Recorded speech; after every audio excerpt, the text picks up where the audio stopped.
everybody, it's Michael Buckley and welcome back to The Struggles is Reals. I'm here with my friend Hannah. Say hey, Hannah! Hello. So, for those of you who don't know Hannah, tell everybody about your videos on YouTube. What type of content do you make? I make like sex education, sex and relationships advice. Which I love, and I learn a lot from watching you, so thank you for those videos. What made you want to do that? Were you always interested in sex and relationships? Did you find that you just enjoyed talking about it? What's your background in that? I've always been interested in like sex education because I had like a kind of fairly good education in school and from my parents, and then I started making YouTube videos, but not about sex, and then I got really into Lacey Green. Yes, I love her. She's on my vision board. Hey, Lacey.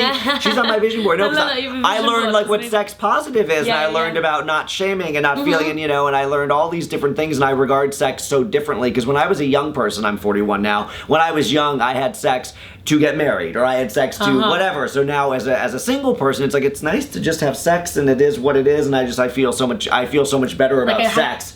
Like, you have a better relationship with it. I have such a good relationship with sex. Anyway, on this channel I've been talking about my personal struggles and obstacles, and I've been talking to my YouTube friends and kind of just giving them the question, how old are you now? 24. 24. Still very young. So youthful. So youthful. But in your 24 years, what do you think has been the biggest or one of the biggest challenges or struggles, and how did you overcome it?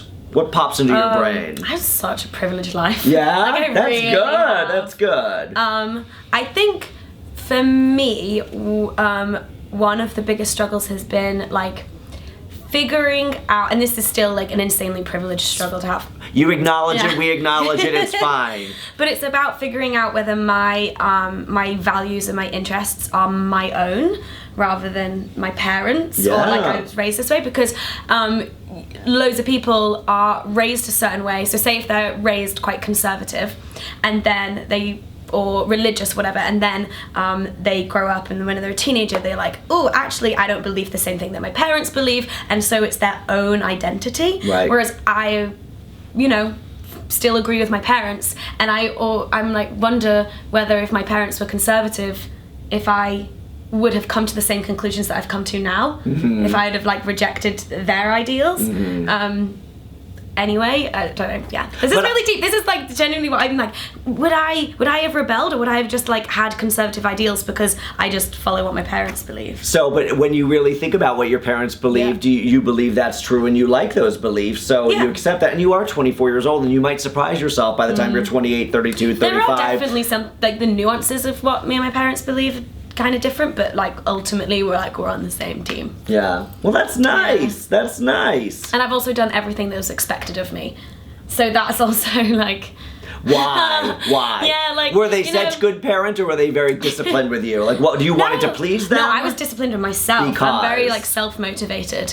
At age 8, 12, 14, always. Oh yeah, always did my homework. Teacher's pet. Like, went to school, got good grades, went to college, sixth form, different thing in the UK.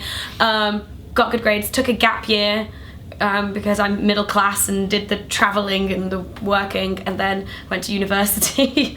And what did you learn doing your gap year? Over that year, what do you think that you learned the most? Oh, what did I learn? Because that's a very interesting time in your life. Do you recommend people take a gap year if they can? If you can, yeah. I really liked it because I think 18 is still quite young to go to university. I agree.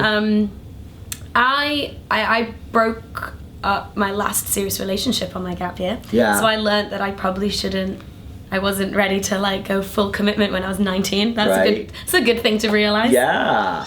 My first boyfriend was 18 to 22, and when I left him, I said, I love you so much, but I can't start the rest of my life at 18 or 19, because I just I was so young. Yeah, because I was 17 when me and him met. Yeah. I always say, I don't think you should pick a life partner until you're 30. Because I don't think your brain is fully formed until you're 28, and who you are at like 24, 25, 26 is, once you're 30, you're like good. You're like you know exactly what you need and what you want. Yeah, it's so easy.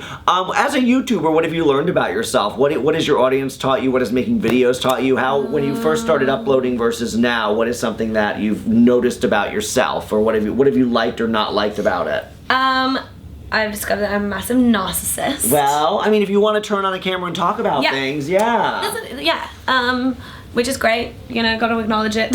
What's your biggest challenge as a YouTuber currently? What is it? What could I be like, here's a magic wand and this would help? Switching off. Yeah. Like, just feeling comfortable. Because we just talked about this too, because we were walking, we were at an event and we're down the hall, and I said, let's go film, and she was kind of like, I'm kind of done. I'm like, I know, I'm not gonna ask you to turn it on, but there is something about, right, when the camera's on, I'm turned on, and when we're around other YouTubers, we're on. Yeah. And there needs to be that moment where it's not just the in-person thing, it's also about being on social media. And looking at your Twitter, looking at your... like, being at these kind of events and being stateside is kind of like, we're not in the States, we're in Canada, but close North enough. America, across the Atlantic. Being in different time zones, I'm always like, so right now, let's see, this is genuinely what I think about. Here we go. And my grinder just went off, so I'm on social media. I'm like, oh, there's a sound effect. I'm on social media. Right now, I'm like, it is 1:45 in London. Yeah. Which means I'm just like, well, there's no point in me posting anything on social media now. And then I'll wake up and I'll be like, oh, what time is it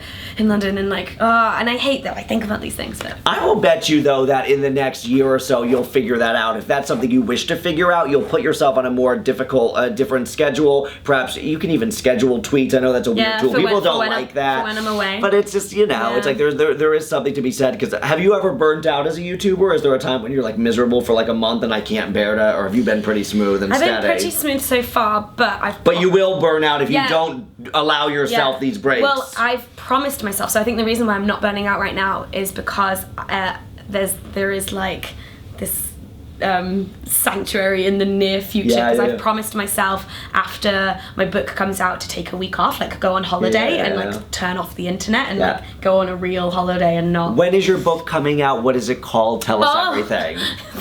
Book plug. It's out on the 6th of April 2017 in the UK. I don't know about like US or Canada. And yet. it's called Doing It, and it's an advice book about sex and relationships. And you love it. I love doing And I know as someone who gives sex and relationships advice, so I'm a generic person, what is your number one tip for sex? Communication. Communication. Yeah.